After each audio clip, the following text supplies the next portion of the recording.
Hello guys, welcome back to the channel.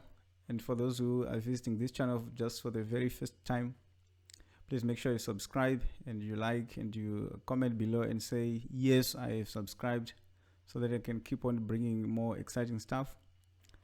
Like what I did in this video, I converted my son's boring toy truck, electrified it, and then we managed to control it using a TV remote. So if you want to know how I did that, I'll show you step by step, including the hardware, software, and everything in this video. Please make sure you stick around until the end of the video. And I think let's jump in and see, and let's get started.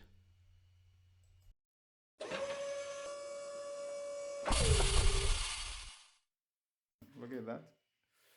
This was the original situation, but after we converted it and electrified it, we modify a little bit, we cut everything apart, and I built it onto a chassis that I bought, this robot kit chassis. It comes with these two wheels, these two geared motors, and a caster wheel for the back to balance. Very easy to assemble, these two wheels. It comes already with the add-on parts for assembling, so I don't need to explain that. I had to solder these wires onto the motors because the ones that came with the motors were very stiff. I don't like that, it easily break. So these ones are a little bit very flexy. So solder the wires, assemble, and then route your wires to the top. Okay, so here's my beautiful circuit board. As you can see, this is your AVR ATmega 328P, exactly the same one that you find on your Arduino board. And these two terminals are just for supplying power and ground. The white one is ground, the black one is for power. This is the battery connector to power everything up. Here's your crystal oscillator for 16 megahertz external heartbeat for this microcontroller. These two ceramic capacitors work together with the crystal oscillator. These two red capacitors is for decoupling. So these two white cables is power supply and ground for the Arduino. And in parallel to that, I put a capacitor.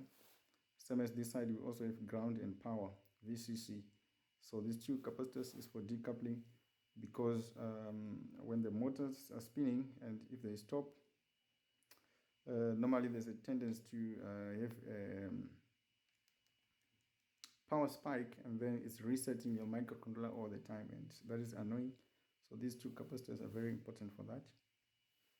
And then what else can I show you? Here's your motor driver to drive the two motors.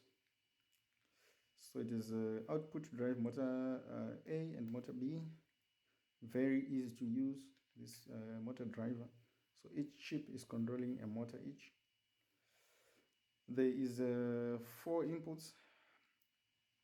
The first two is to control speed and direction of motor A. The second set of wires is to control speed and direction for the second motor.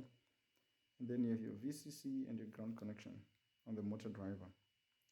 And this is your circuit board.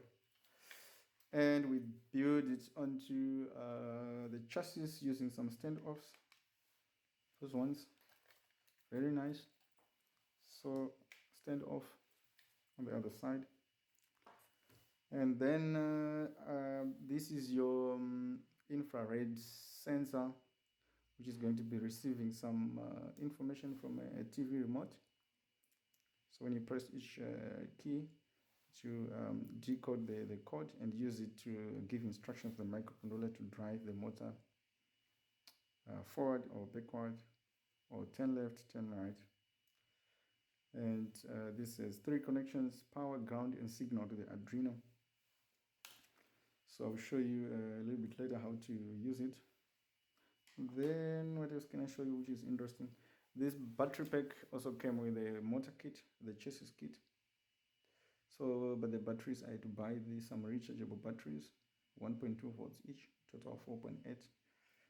And this cable is a little bit too long, looks ugly, but it works. This connector I had to buy. It comes together with this one as a set, so it's very easy to plug in. So here's our engine compartment from our original truck. So we put our battery in there and we hide the cabling. It fits so nicely, nice and tight. Okay, there you go with your batteries. Here's our connector. Can hold it nicely through here. Then we can connect. Boom, motor driver has some power. Things should work already. But before that, so our IR sensor, we drilled a hole on top of the cab. Then we insert our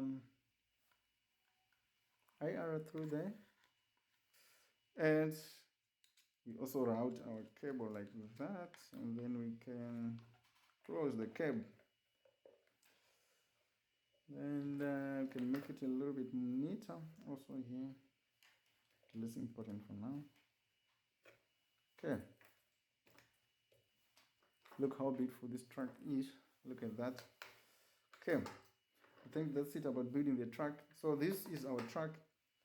So we're gonna jump into the computer and I'll show you how to program everything to have it moving. So the trick is, okay, I'll disconnect the power. I want the IR sensor. I remove it. I take it out.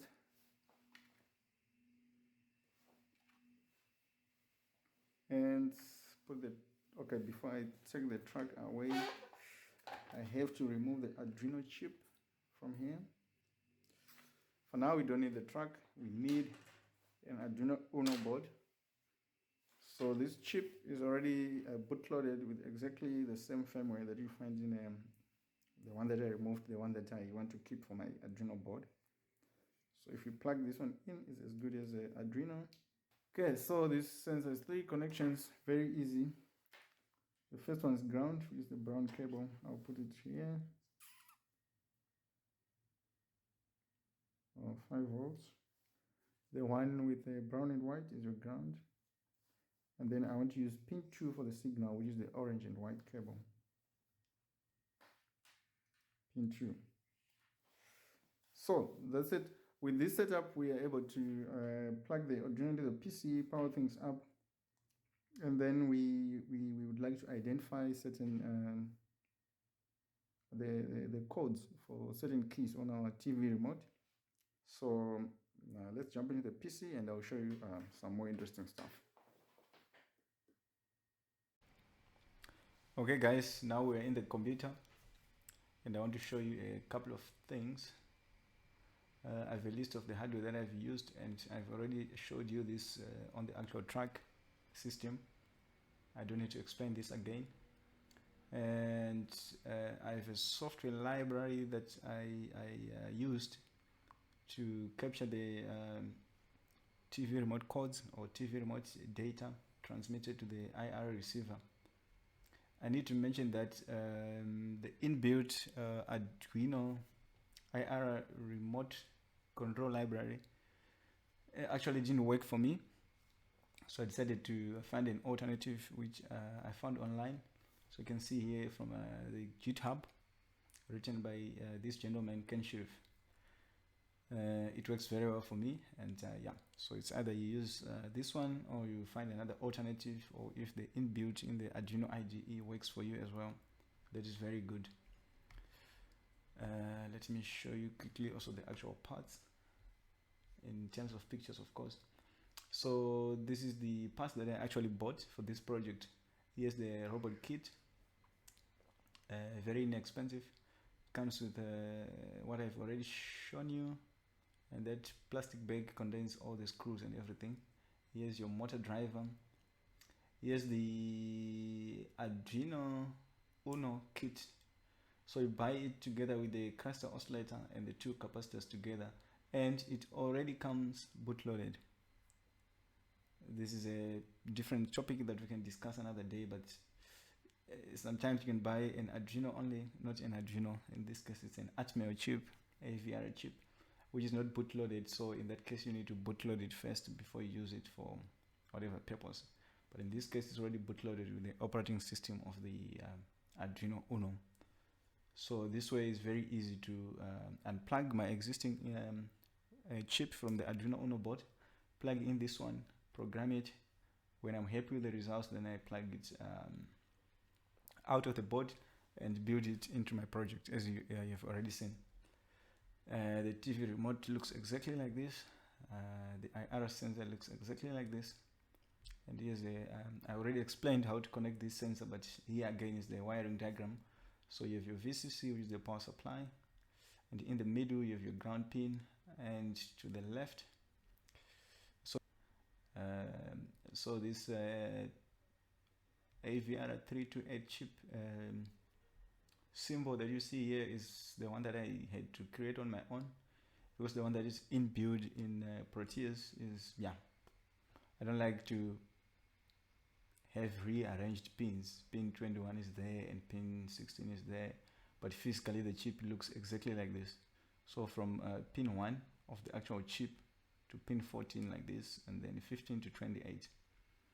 And then of course what I also did is in brackets I allocate what is exactly connected to the actual Arduino board port or connection. For example, later on you'll see that, for example, we used UNO 3. UNO 3 is pin 3 of the Arduino UNO board, but physically on the chip, when I connect it on my own circuit board, it's pin number 5 of the chip. So that's the idea, you get it. I rearranged all the namings and other things so that it looks exactly like the physical chip that I have, and it matches also with the Arduino UNO, and then I don't have to confuse things. Here's your capacitors and the crystal, and here's the actual IR. Looks a little bit ugly, but it does the job. So it is a VCC, a ground, and the signal. So you can see it's UNO pin 2, which is pin number 2 on the Arduino UNO board, and it's pin number 4 physically on the pin when we use it without using the UNO board. A reset circuit, power supply with a battery, with the two terminals that I showed you, the ground block here and the VCC block.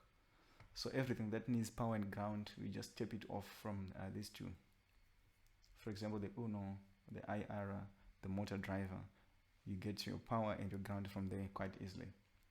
And then here is the motor driver. You have the output side, driving two motors, left and right.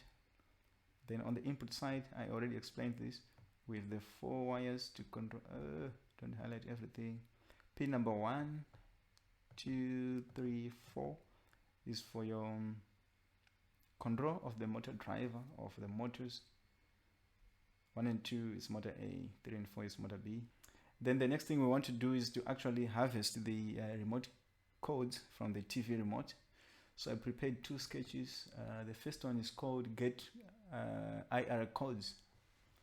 See here. So right now I've got my Arduino plugged in, and with my IR sensor connected like I showed you earlier. Very small program, so I use the IR remote library here, include. Then I use pin 2 to connect my actual data pin from the IR sensor. Then I have a variable to store the code that I get from the TV remote, etc, etc. I'll drop this in the description box so you can look at it in more details, but it's very simple. But in the loop is where I'm actually getting the codes. So after getting each code, I delay for 1 second and then I get the next one. So what I'll do is I'll press different TV remote keys. In this case, I only want to use the... So you have your TV remote in general, you have a OK button, and then you have a up button, down button, left button, and right button. It's what I want to use to control my car. The up button will drive the car forward. In other words, I drive both wheels forward or both motors forward. The down button, I'll use it to drive back. If I want to turn left, I stop the right one, and then I drive only the left motor. Sorry, if you want to turn left, you stop the left wheel, you drive the right wheel, and vice versa if you want to turn left and right. So that's all you need to drive a car. I didn't need to harvest all the remote keys,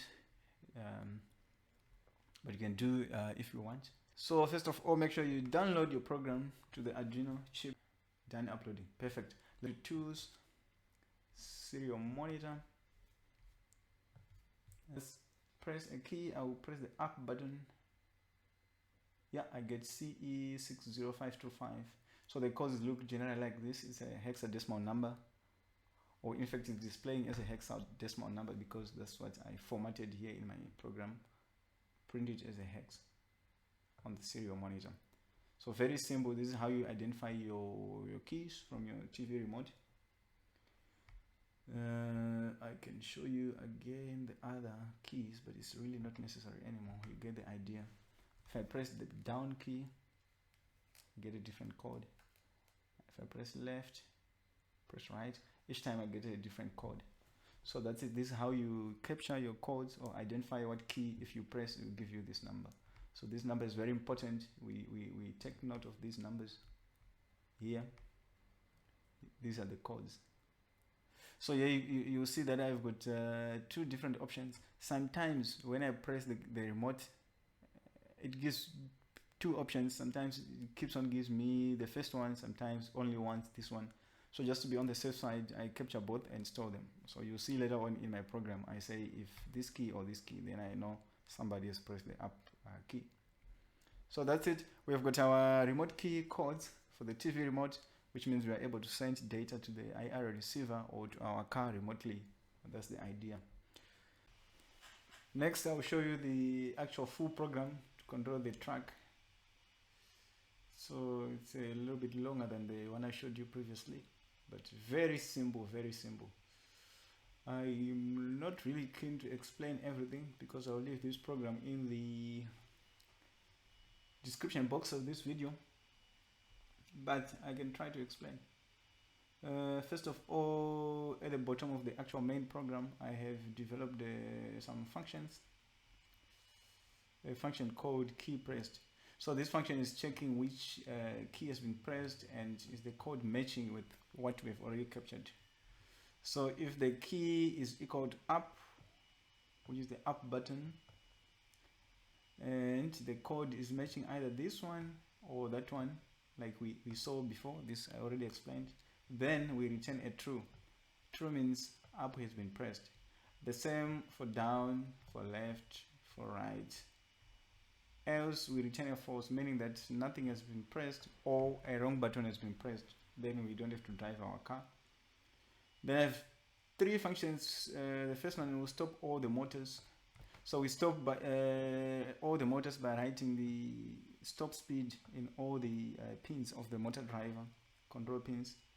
If you want to stop only motor A, we write in both pins of motor, input pins of motor A, we write the stop speed. So this is analog write, we control by analog signal. You can also do it by digital. So this motor driver, if you have, let's say motor A, if you write a digital low to, let's say A1A, and digital high to this one, it moves in one direction. Then if you do the reverse, you write a digital 1 to this one and a 0 to this one, it moves in the other direction at full speed. But with pulse width modulation, you write a certain amount of speed. So you drive slower or faster. But it works exactly the same. So I decided to analog control this car. Okay, that's it about the functions. And then coming to the main program.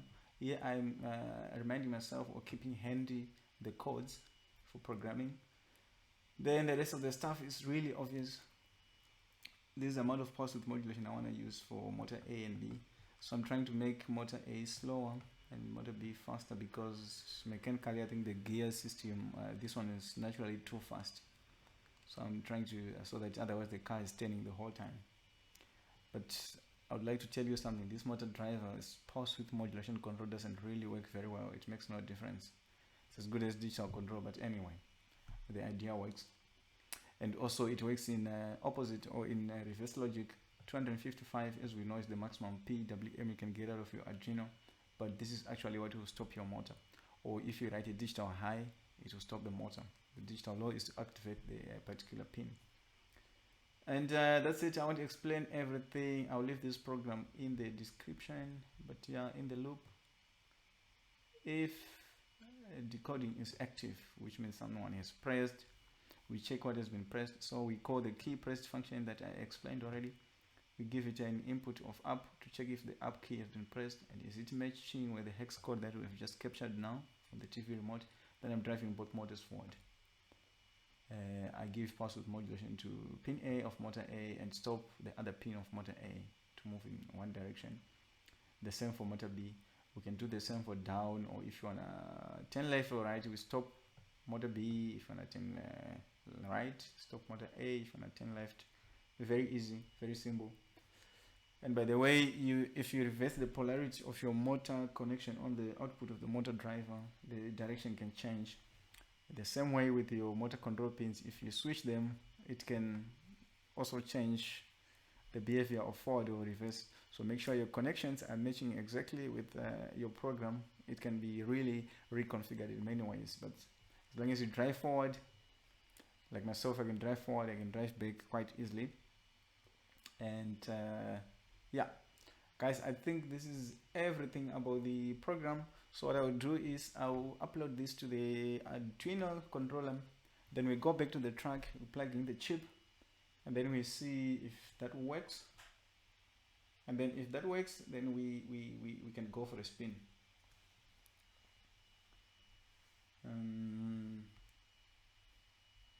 Okay, when it's done uploading, then we go back to our car.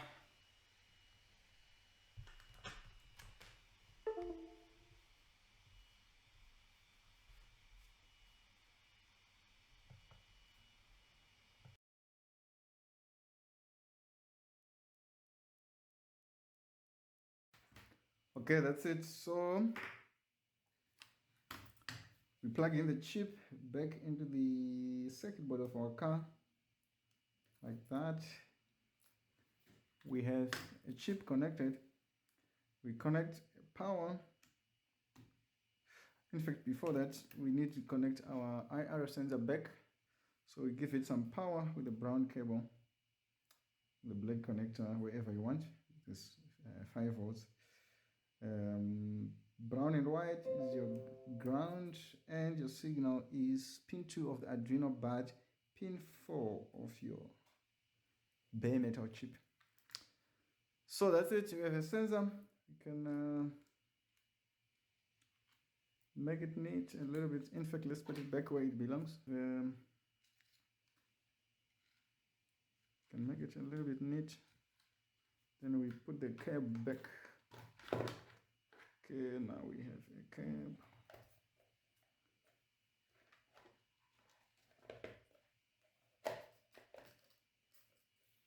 Okay, now we have a cab or a track that is fully programmed. Hopefully some action.